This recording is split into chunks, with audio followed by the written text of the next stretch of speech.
Nothing like some bulletin board material in the first week of June. Time to get the squad together. Killing You're answers. talking ball with the SEC squad, sponsored by Game Time.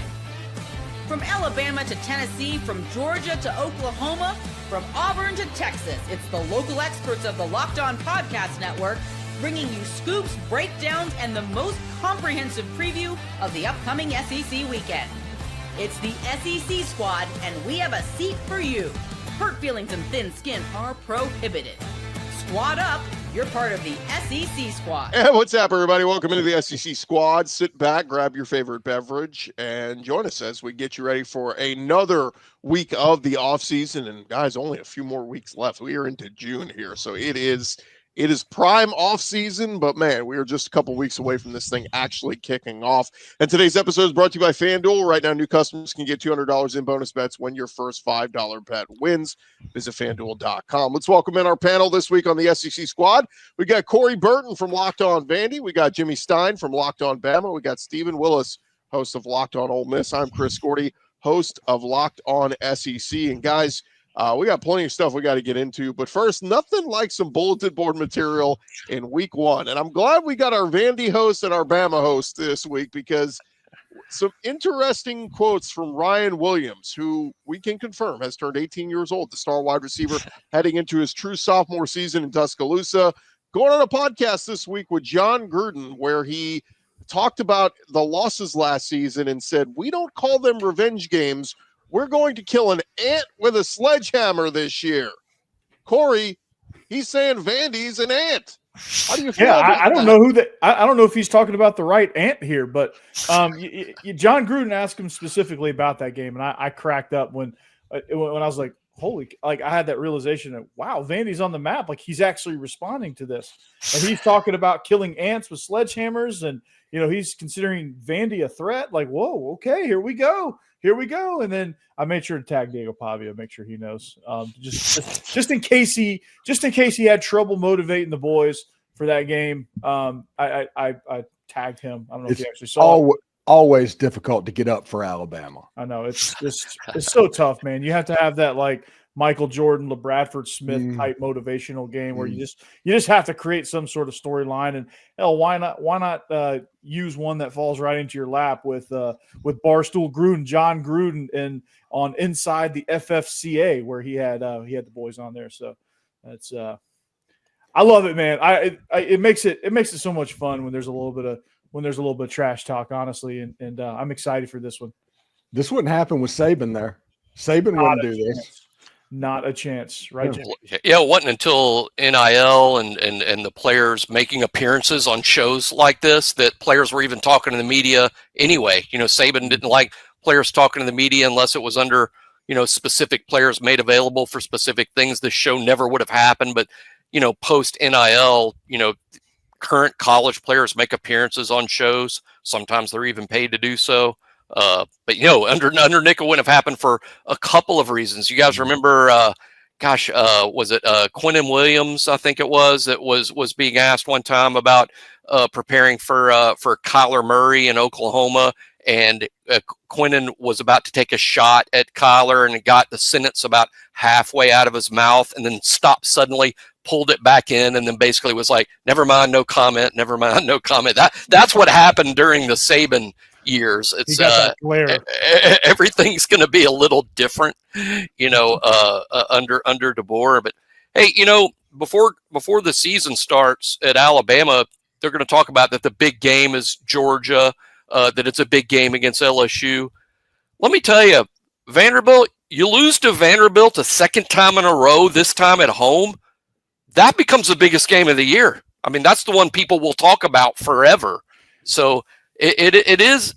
Alabama has set themselves up to where games against teams they lost a year ago, the game against Vanderbilt, the game against Oklahoma, these are now really big games. You can't lose twice in a row to those teams. Yeah, I mean, it's obviously on his mind, because when Gruden brought it up, he was like, he got kind of uncomfortable. You saw he was like, he didn't know how to respond to that. He's like, because he knew they got vastly outplayed by Vanderbilt, and the score, it was only a 5-point game, but like Vandy was in control of that thing pretty much the whole way. So, and he knew it, and he understood that.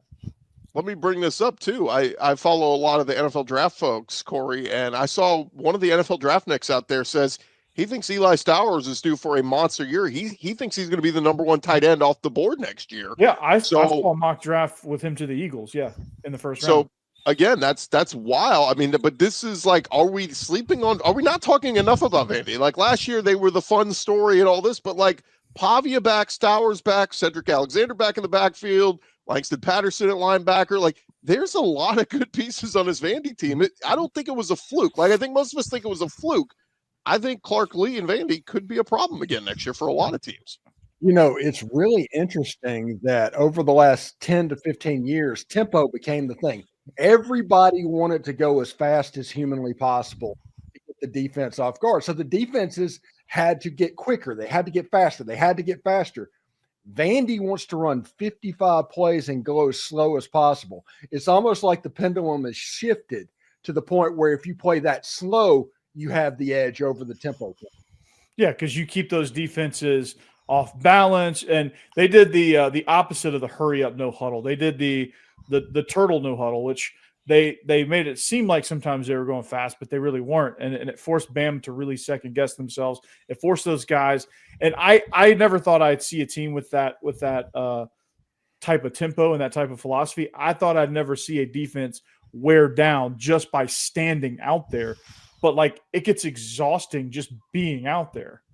I think it was 43 minutes. I think 43 minutes. Vanderbilt, Alabama. I think it was maybe 42 to 18 minutes possession time in the game. It was crazy. Yeah. So go ahead, Chris. Jimmy, I was just going to say, I'm glad Corey got his barbs in from the Vandy perspective because another ant joins us now. How about John Williams from Oklahoma? Oh, we got ants. I mean, it's an ant farm right here, baby. John, what do you make of Ryan Williams' comment calling Oklahoma an ant and the sledgehammer's coming?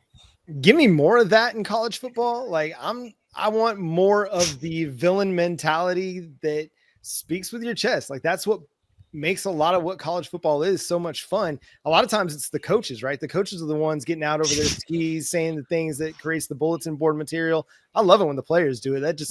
It creates a whole different animal to the game where I think going into it, everybody would just expect Alabama's going to beat Vandy. They're going to have a comeback game. They're going to beat them by double digits at least and make sure that everybody knows that what happened last year was a fluke.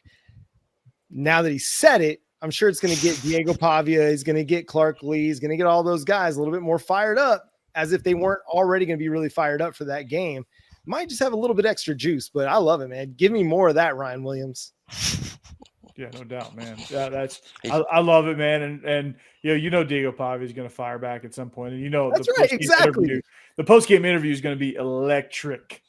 Make college football more WWE. And the quote that stood out to me that Ryan's made this summer, and I know that this one's getting a lot of pub right now, but Ryan said earlier this summer, guys, that due to his age, said Alabama's won 10 games a year every year of my whole life until I got there.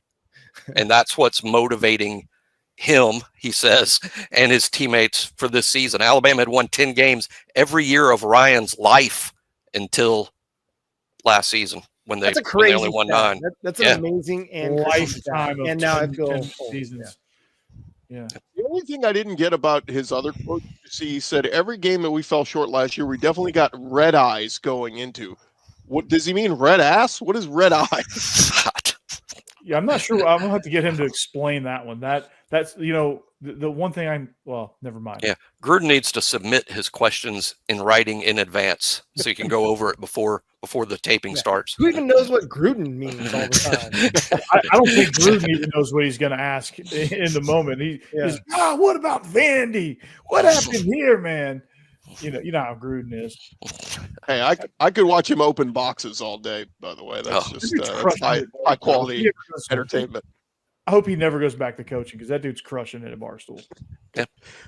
All right, gents. Well, coming up next, which coaches are very highly thought of right now in recruiting circles? Our SEC insider Brian Smith gave his list. I think you guys are going to be a little surprised by this. We'll talk more ball coming up next. More with our SEC squad in just a second, but I want to remind you guys about our friends over at FanDuel. The NBA playoffs, they're in full swing. We're into the finals already. Pacers and Thunder. And every night you're seeing awesome action from some big performances, big underdogs coming through and pulling off some upsets. And look, whether it's a game-winning shot or breakout player, there's never been a better time to get in on the NBA action. That's over at FanDuel. They're going to make it easy for you to stay in the game before tip-off bets or even live bets. They got player props, performance trends, same-game parlays. All of it is up there, and you got more ways than ever to play smart and win big over at FanDuel.com. And we tell you guys all the time, plenty of opportunities to get in on the football action as well. Some of the futures stuff that they have on there. They got week 1 lines for SEC week 1 games. If you want to get in on that, Syracuse versus Tennessee, that's up there already at FanDuel.com. Go check them out. If you're new to FanDuel, if you've never signed up before, perfect time to sign up. You go to FanDuel.com, you place your first $5 bet, and if it wins, you get $200 in bonus bets. Go make every moment more with FanDuel, the official sports betting partner of the NBA. All right, SEC squad rolling along here. And guys, we talked about it. Our buddy Brian Smith, he put out his coach recruiting rankings. This is Brian Smith, our locked on recruiting insider. This is his rankings. And maybe this is a thought of maybe who's hot right now or whatever. But let's take a look at the rankings, and you guys can sound off on what you think of them. It's Kirby Smart, number 1, Mario Cristobal, number 2, Ryan Day, number 3. From the SEC, he's got Lane Kiffin there at 10, Mike Elko at 11, and Brent Venables at 12. But Hugh Freeze is 7th, but no other SEC coaches on this list. I'll be the one to ask, where's Steve Sarkisian? Yes, sir. Yeah. Like, Where is I hate Texas, but that dude's recruiting his tail off right now. And yes, they get big booster support, and their NIL game is off the charts. But you got to be able to close the deal. And Steve Sarkisian's done a great job. And that's the biggest oversight, I think, on this list. I think you could probably make a lot of arguments for anybody, but I'll be the one to say Steve Sarkisian is definitely one of the best 5 recruiters in college football right now. Easily. I think he should be even as high as 2 myself. I mean, based on, back-to-back Final Fours with teams he's built, potential national champion this fall, Arch Manning. Sark should be very, not just on the list to me, but very high. Brian Kelly is another guy that, based on what he's built at LSU in terms of the talent on that team, and he had done it at Notre Dame too. But Brian Kelly should be on that list. I'm not sure where, but he should be on it. Can somebody explain Fran Brown? I didn't realize Syracuse was recruiting at such a high level. They signed the 50th ranked recruiting class last year, but I think they are up into the 30s right now per on 30. Syracuse, that might as well be top 10. I mean, that's pretty good. That's a pretty good job. Syracuse. Well done at Syracuse. I don't know if he should be on the top 12 list, but that's a hell of a but here's the other part of this, and this is what we're not considering. Maybe Brian's taking into consideration, and Brian goes out to a ton of camps, talks to a ton of coaches and players, and he's very dialed in. Maybe he's hearing from players that, yeah, Syracuse finished 3rd on my list, or Syracuse was in my top 5. You know what I mean? Like, maybe he's hearing that from some players that are talking about Fran Brown that may be starting to stir up some interest. I don't know. That's all. I like Fran Brown. There's some there's got to be some context to this, but with the list the way it's constructed. But I still think Sark needs to be on it. Brian Kelly possibly needs to be on it. It's a pretty good list. Otherwise, I'm still trying to figure out why Hugh Freeze is number 7. Hugh Freeze at 7 this isn't just the Alabama guy talking, because I'm not even going to homer out about Kalen DeBoer. He's got a small sample size anyway, despite finishing 3rd last year. But Hugh Freeze at 7, I don't get that either. Based on the recruiting class they're putting together right now, I think is probably going to end up in the top 10. Maybe there's some real recency to this list, but based on what he's done at Auburn over the past 3 to 4 classes, I don't think you can justify putting him in the top 10.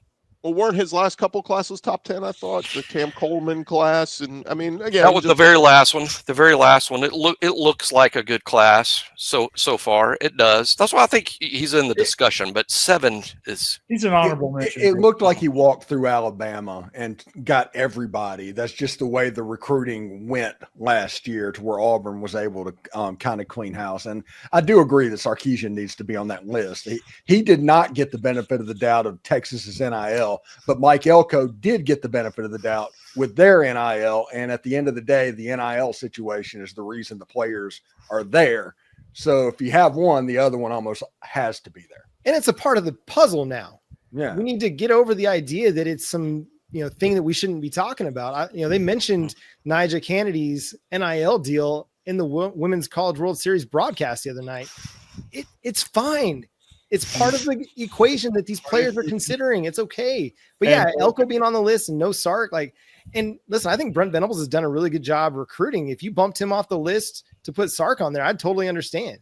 Yeah, Sark just signed the number 1 class. I mean, that's what's wild about this list. And, we don't have Brian here to defend himself, but, Jimmy brought up Brian Kelly. He's had, 3 straight top 10 recruiting classes at LSU. But, Zach Blackerby pointed out in our group chat, he said, well, maybe it's just LSU recruits itself. So maybe that's why he's on the list. And Stephen, I think Kiffin being on here, I think he's done okay, but I wouldn't. To me, I don't think Lane Kiffin is a top 10 recruiter. As a portal guy, yes, but recruiter, it's portal part of the equation.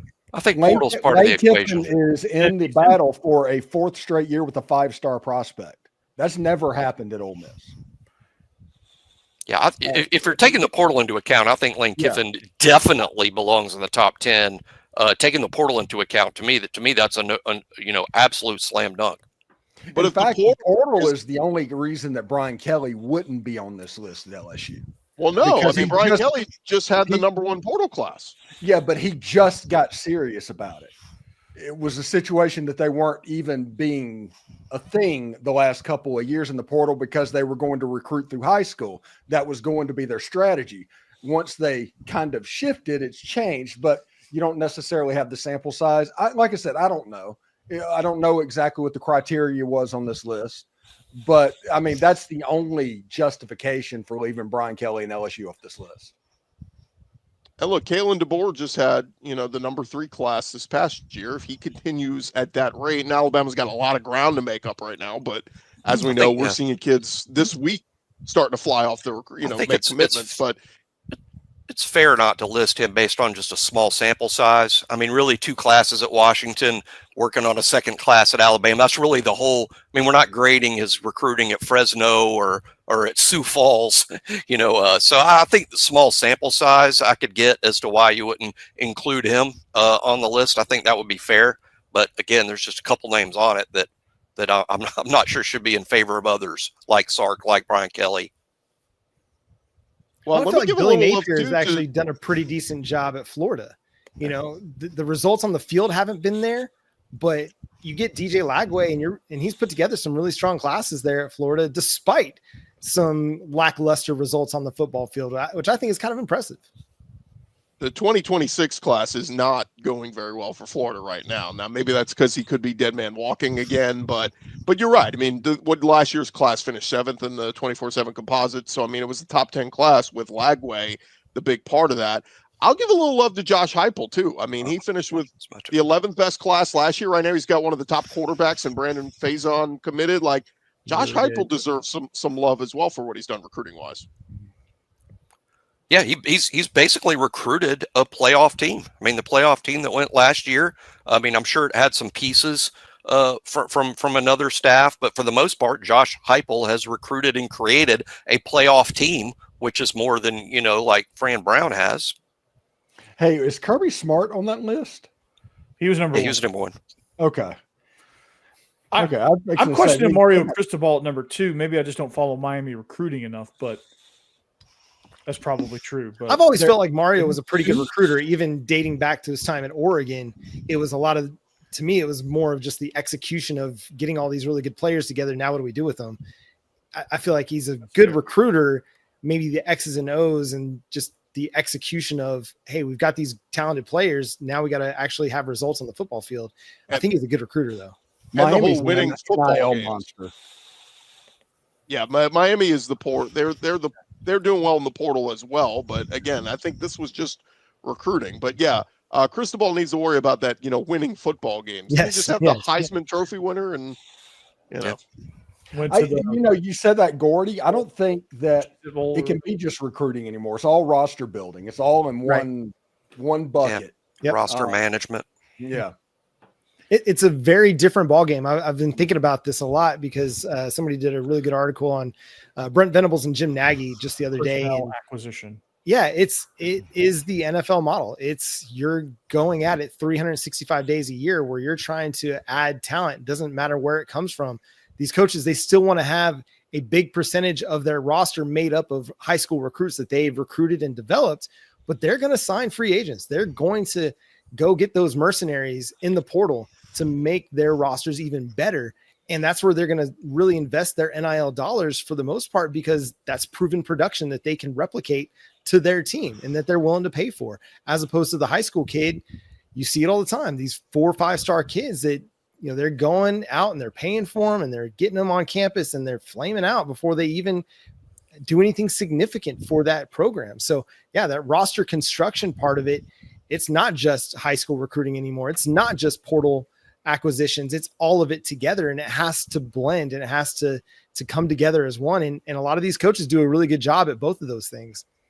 The fact that Dabo is actually getting into the portal now, I mean, that's a game changer in the recruiting trail. So, the ant farm at Vanderbilt, man, the offensive line is built through the portal, and it's been reconstructed. So I'm really excited about how that's turned out. The defensive line is built through the portal with some high school guys sprinkled in there, but it's taking shape, man. This is the best this Vanderbilt's roster has been since James Franklin was there. Yeah, I will say this before we move on. The ESPN FBI came out today, and Oklahoma is a top 10 defense.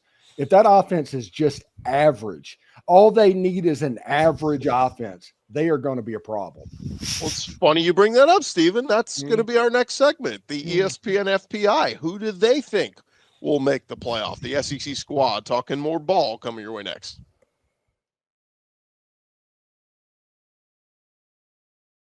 SEC squad rolling along here. Quick disclaimer. I think I said Cam Ward, Heisman winner, Heisman finalist. Travis Hunter won the Heisman. Just correcting myself there. All right. The ESPN Football Power Index came out, and they've got the odds to make the playoff from the SEC. Who do they think can make the playoff? Let's take a look at the odds, guys, from the teams from the SEC. And shout out to our buddy Chris Marler making this beautiful graphic for us for those watching on YouTube. But it is Texas number 1 at 83.9%. Crazy to think all of the pieces they lost on that team. Sark's not even top 12 recruiter. Love it. Yeah. Love it. Georgia number 2, A&M number 4, Tennessee number 10. Joey Aguilar believers in the house. A&M number 11. This is the first thing I'm seeing giving A&M a lot of love. Ole Miss 12, LSU behind them at 13. LSU's been getting a lot of love lately, not in the FPI. And then rounding out the top 25, Auburn at 18, South Carolina at 22, and Oklahoma at 23. Again, this is the ESPN Football Power Index, so take it for what you will, but the computers and the models, they like these teams. What say you guys? Well, I know Vandy's got a tough schedule because Texas, Bama, Tennessee, LSU, Auburn, and South Carolina are all on the schedule. Got to love it. Yeah, it's going to be a big test for Vanderbilt. I think the game of the year in the SEC is going to be Ole Miss and LSU. And thank goodness that's in Oxford, because if you look at the FPI and everything, it's the same team playing the same team. And yeah, that's going to be. I'm surprised at LSU. I would think LSU would be a little higher. Now, of course, FPI is extremely data. It's obviously data based, returning production, that sort of thing. But I would think LSU would be a little higher than that. Yeah, that surprised me when I took a look at it as well. The LSU was as low as they were, but man, the SEC is just littered in the top 25 with the FPI. It's crazy. And they say we're not the strongest conference in the land. It's the only thing I can think on LSU is that, or and some of these other schools too, are they taking into consideration, like when we say returning starters, right? I mean, I guess that matters to a point. When you bring in elite talent through the portal, and those are better than what you had, I think you need to give some credence to that, right? Well, they do. They are. I mean, they're factoring in the production from a previous school into their new school now at a fraction of it, not the full. It's hard to quantify, but they're giving some of it. It's hard to quantify. Like I think Nick Anderson, for example, didn't do anything at Oklahoma last year. So are they giving the weight of what he did as a freshman 2 years ago to what he'll bring to LSU? I don't know. That's what I'm just throwing out. Normally at Ole Miss has to go through this every year, as you can imagine. They do weigh the stats, like John said. I'm from the other school, but it's not like the full weight of it. So you're on these transfers, you kind of get punished over the high school recruiting aspect. Yeah. Well, and similar to the Nick Anderson piece, Oklahoma added Jaden Ott from Cal. I mean, he only rushed for a little over 300 yards last year because he was banged up all season. Well, the year before that, he ran for 1,300. So, yeah, LSU's getting dinged a little bit because Nick Anderson didn't really play for Oklahoma last year because he was banged up all year long. So, but that's a big piece that is certainly going to factor in for them this year. I hope. Good kid, really good kid. I really hope he's actually able to get on the field and make a significant difference. But looking at Marler's graphic, Oklahoma's going to play 7 of those teams in the top 10 of the odds to make the college football playoff. So I feel you, John. I feel you. At the same time, I've gone on record on our show and saying I don't think the schedule is necessarily as difficult as everybody wants to make it out to be. But go check out Locked On Sooners for that. Well, this is why I don't want to hear Big 12 fans jumping and going, SEC, you also played 9 conference games. Shut up. Look at what we have to go through. Yeah. Right. And teams like Oklahoma is playing Michigan. Texas is playing Ohio State. Florida is going to be playing Florida State or Miami. I can't remember which one. LSU's playing Clemson. So it's like, okay, maybe they don't have a 9th conference game, but there's an elite out of conference game. It's not like Florida's playing both, by the way. Okay, there you go. Penn State, I mean, go look at their non-conference schedule and tell me why the SEC needs to add a 9th conference game plus play these elite out of conference games. Yeah, it's crazy. I think 6 of the top 10 toughest schedules last year per ESPN on their strength of schedule rating, 6 of the top 10 were SEC teams, and that's at only 8 conference games. The SEC as a league already plays the toughest schedule. Adding a 9th SEC game is just, you're going to have to manipulate. The only way to make that fair is manipulating how you make the college playoff field to account for the SEC playing a tougher schedule than everyone else does. That's the only way the SEC goes to a 9th conference game is the 4-4-2-2-1. That is the only way they do it, because they are not going to do it because committees and whoever else, there's no way they're going to take strength of schedule into account, because we all know what SMU went through last year is exactly what Alabama went through last year. We all know that. Yeah. One other thing I thought was interesting from the Football Power Index was that Vanderbilt was last in the SEC, behind even Mississippi State. Like, I know they take into account some like recent recruiting, SP Plus rankings, and things like that as they plug them into the data. But I'm like, how do you ignore what Vanderbilt did last year and have them last? And they how do the computers do that? Yeah, they're a better team from last year. The defense is going to be kind of leaky because Vandy doesn't have the athletes, but the offense, since they play slow, they get penalized when it comes to the analytics because there are other offenses that are putting up different numbers. Steve, they got a more athletic defense and 9 returning starters. Yeah, but an athletic defense at Vandy is the valedictorian of summer school argument. Not this year. That was me. The other one that's interesting, and I study all the rosters, and I dig. This is the time of year I start digging in deep and really looking at, all right, what did these teams get in the portal and all this. I look at A&M, and I tell you what, man, they've added some weapons around Marcel Reed at quarterback, and that running game. If that offensive line is going to be good, I said for my bold take I'm putting out this summer, I think A&M is going to lead the conference in rushing. Like, when you look at Levy and Moss and Amari Daniels and Ruben Owens, like, I start to look at A&M and go, maybe we should be giving them a little bit more credit here. What do they do when they get down 10 points in the second half, though? Yeah, Marcel Reed throwing the ball. That is the key to Texas A&M. Mm-hmm. If he's developed and he's advanced as a passer, they're going to be a playoff team. It's going to be dangerous for the rest of the league if he can do that, for sure. Elko, I'm a big believer in what Elko is doing. I like what he does. I like what he did at Duke. I think he can have similar effect to Texas. I wonder if that Notre Dame win at A&M last year sort of helped springboard Notre Dame into the playoff. If A&M beats Notre Dame up in South Bend, it could the flip flop could happen this year. Mm-hmm. That's a great point, Jimmy. That'd be a monster win for them. And by the way, just for people wondering, they added in the portal at wide receiver Mario Craver from Mississippi State, who's decent. Casey Concepcion from NC State, I believe, was really good. They got Micah Hudson, who was one of the top receivers, but he had some issues and all this. I think he's going to wind back up at Texas Tech. but Terry Bussey, a speedy receiver they have as well, that was a freshman last year. So they got weapons, man. All the slot receivers, every one of them. Get that ball out quick. They're going 2008 Patriots. Yeah, just get the ball out quick. And Marcel Actually, no, Reeves. 2008 Patriots had Randy Moss. They're going. What's the year they had all the guys that were Deion Branch? Yeah, those guys. 2004, 2005. Give me a second. Let me text Jordan Hudson. Figure that out. Let me pull out my flip phone. Real quick before we wrap up, guys. Any hesitation here with Texas? I mean, I heard a few of you chuckle when I said number one, but like, I feel like we're giving them way too much benefit of the doubt. And I love Arch. I'm an Arch truther, but man, we just think they're going to steamroll the competition again. They're an underdog to Ohio State. You can't count on them beating Oklahoma. Historically, you cannot do that. They play at Georgia, and they have to go to the Swamp. 8-4 is on the table for the Longhorns, and they could have a good team. Very much on the table. Like those road games are no joke. At the Horseshoe, in Athens, at the Swamp, and then of course the Cotton Bowl. Where the Texas-Kentucky game made one of the games of the year, according to the ESPN FBI. I love it. Listen, it's really easy for me to dump on Texas, so I appreciate you guys going ahead and doing that for me. It's what I've said on this show. I think it was like last month I said it, is that the media has been waiting.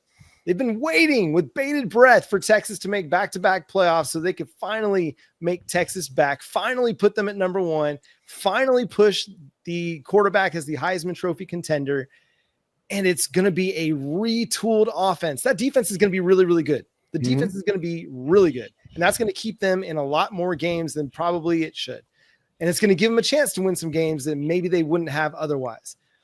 But I'm not sold on this offense right away coming out the gate being a 35, 40 point per game offense. And maybe it doesn't need to be. But I will say this, John. If you ask me in the SEC about a team that had a really good defense, a team with a 5-star quarterback, and a team that didn't quite put it together in a game, that was Oklahoma last year. That was something that was absolutely possible. And if Texas kind of takes a step back, if the offensive line doesn't get figured out, if Arch isn't the answer, which he wasn't against Georgia, if you look at his extended playing time last year. His eyes were like this the whole time. Yeah. The look of bewilderment on his face. Texas is the least sure thing on this list. I think Arch is going to be good. I just don't know how quickly he's going to get to that point. Yeah.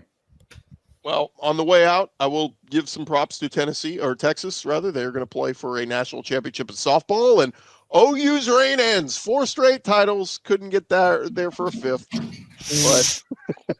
But I think Patty Casso is going to be okay there at Oklahoma. No, they're going to be just fine. Yeah. You got by a $1 million softball pitcher, which that is ridiculous. That's landman money. Texas Tech's trying to get somebody's attention. Yeah, I was telling our fearless leader David Locke this today when we were talking about it. But if Oklahoma's reign had to end in any way, that's the way it should have ended.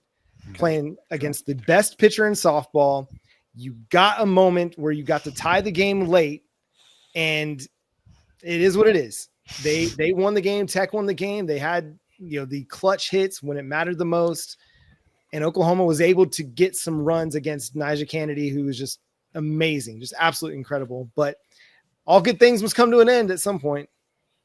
So who do you root for? Tech as your Tech. former Big 12? Tech. Yeah, wreck 'em Tech.